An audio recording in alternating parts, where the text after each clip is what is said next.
드라마보다 재밌고 흥미진진한 성경 이야기가 펼쳐집니다. 더 깊은 성경의 세계로 인도하는 CTS 두란노 성경교실 인바이블의 최윤영입니다. 김윤희 총장님, 영국 청년 해리, 전창희 목사님, 이성미 집사님 자리해주셨습니다. 어서 오세요. 안녕하세요. 반갑습니다.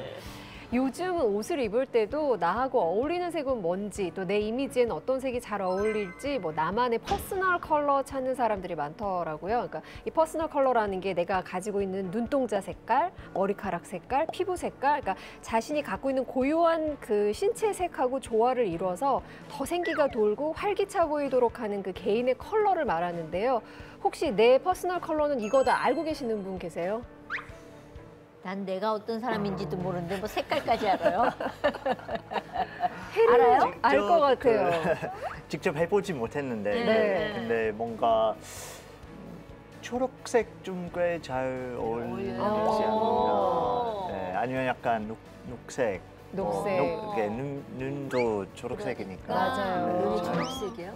그런 것 같아요. 핑크색도 근데 잘 어울리시는 것 같아요. 아, 정말요? 네. 집사님도 지난번에 연두색 옷 한 번 입고 오셨는데 너무 그건 예뻤어요. 어쩌다가 어울린 거고요. 저는 옷장이 장례식장이에요. 전부 까망, 진회색, 까망, 진회색, 회색 이쪽이에요. 그러니까는 옷장을 열면 되게 컴컴해요. 그러다가 어느 날 빨강 하나 넣어놓으면 옷장에 빨강만 확 튀거든요. 근데 나이 드니까 빨간색이 잘 어울려요. 아이들이 보니까 무슨 네.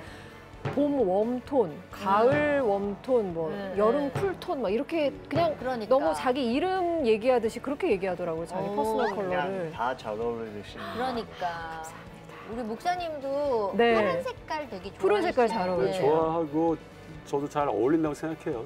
사실 제가 촌스러워서 이렇게 색깔 가지고 잘 어울린다 이렇게 생각을 안 해보고 항상 뭐 좀 다른 생각을 해요. 예를 들면 이렇게 녹색이시다 그러면 아 녹차 같다. 갈색이다 그러면 팥빙수 같다. 예, 촌스러워서 그렇습니다. 저는 색깔 얘기 나온 김에 교회 갈 때도 우리가 한 번 정도는 그런 지켜야 되는 것들을 좀 지키면 어떤가라는. 그거 되게 문화적인 것 같긴 해요. 네. 난 미국에서 많이 네, 다녀봤고 네, 네. 미국 사람들은 반이 아니라 어깨에 다 그죠? 엎고도 하고 그다음에 예배 시간에요. 부부가 앞에 앉잖아요. 부부가 앞에 앉아갖고 설교 들으면서 은혜 받으면 왜 부인의 팔을 만지작거리고 진짜 그럴 때 많아. 미국 사람들은 그걸 영국 사람도 그렇죠.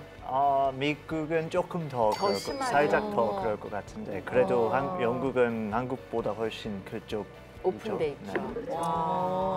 내가 너무 요새 애들 얘기로 꼰대구나. 없었던 걸로 하겠습니다. 예, 벗고 오십시오. 예. 자, 나에게 어울리는 색깔, 스타일을 찾는 것도 중요하지만요. 또 성경 속에서 하나님의 뜻을 발견하고 알아가는 건 더 중요합니다. 다 함께 성경 속으로 들어가 볼까요? In 바이블!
이스라엘 백성의 정체성을 새롭게 규정하고 새로운 출발점으로 삼으신 구원 역사의 시작, 유월절에 대해서 함께 알아보려고 하는데요. 유월절은 이스라엘의 3대 절기 중에 하나입니다. 어떤 날인지 그리고 그 의미를 구체적으로 설명해 주시죠.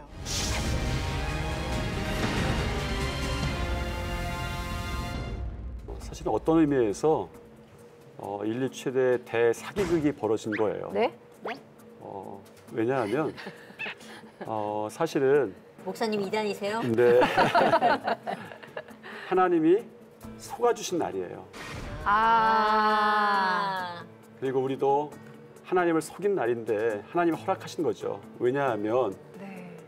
죽어야 되는데 하나님이 그냥 속아주셨어요. 양의 피로. 사실 하나님께서 장자를 다 죽이기로 작정하시고 하셨는데 이스라엘 사람들에게 내가 너희 장자를 안 죽이겠다는 것이 아니라 그걸 넘어갈 방법을 알려주시죠. 사실은 두 가지였어요. 각 가정에 양 한 마리를 잡아서 그걸 먹어라 라는 게 첫 번째 명령이었습니다. 그래서 혹시 그 양이 많거든 이웃을 불러다가 먹는데 몇 가지 조건이 있었어요. 무교본과 쓴나물을 먹어라. 날로 먹거나 물에 쪄도 먹지 말고 꼭 불에 구워 먹어라.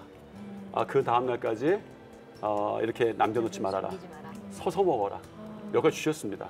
그리고 나서 그 피를 문설주와 인방에 발라라. 그러면 내가 넘어가 주겠다라는 것이죠. 이게 왜 표현은 그랬지만 사실은 어쩌면 구원의 과정 자체가 그런 거예요. 우리가 원래 죄인이었을 때에 우리를 구원해 주는 방법이 그런 거였거든요. 우리가 죄인이었는데 예수 그리스도의 피로 우리가 구원받을 만한 것처럼 그렇게 해서 구원받죠. 그 일이 이때 아주 벌어집니다. 이게 구원의 아주 대표적인 사건이죠.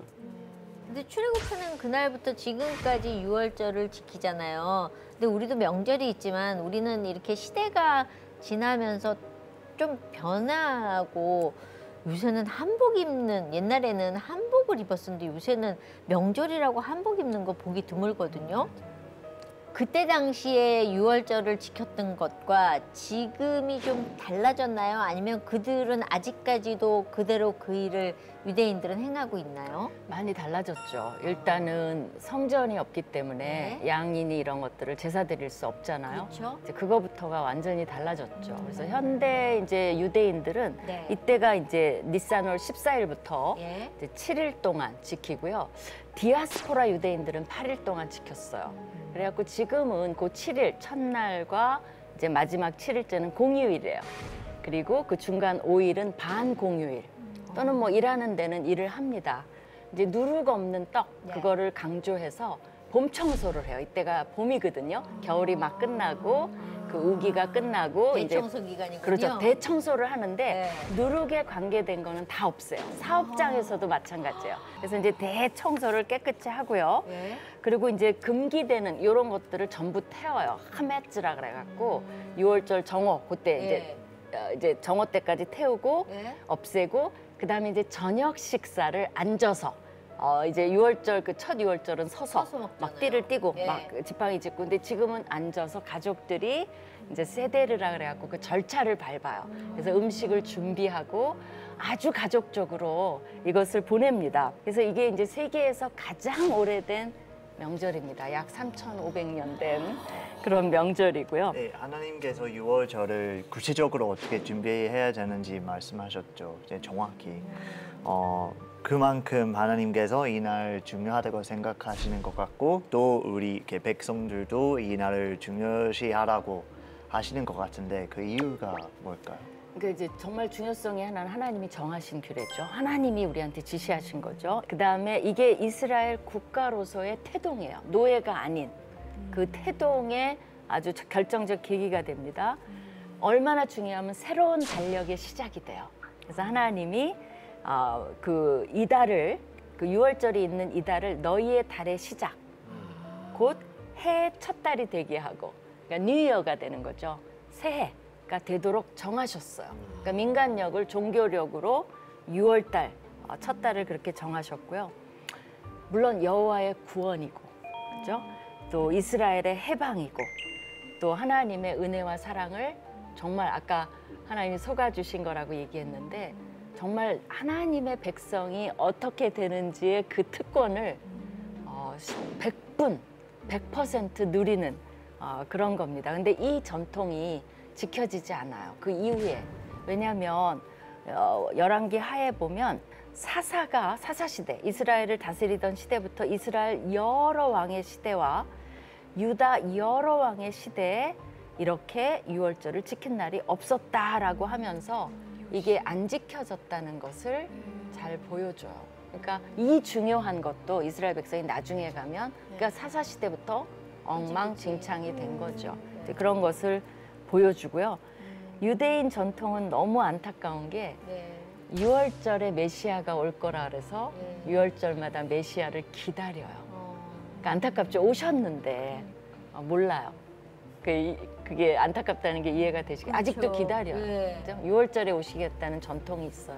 근데 오신 거죠. 가슴 아프더라고요. 저희가 가서 보니까. 그러니까 6월절 양이 이제는 예수 그리스도로 오신 오셨죠. 거죠. 신약은 그걸 굉장히 강조하죠. 예. 예수님이 6월절 양이시다라는 말을.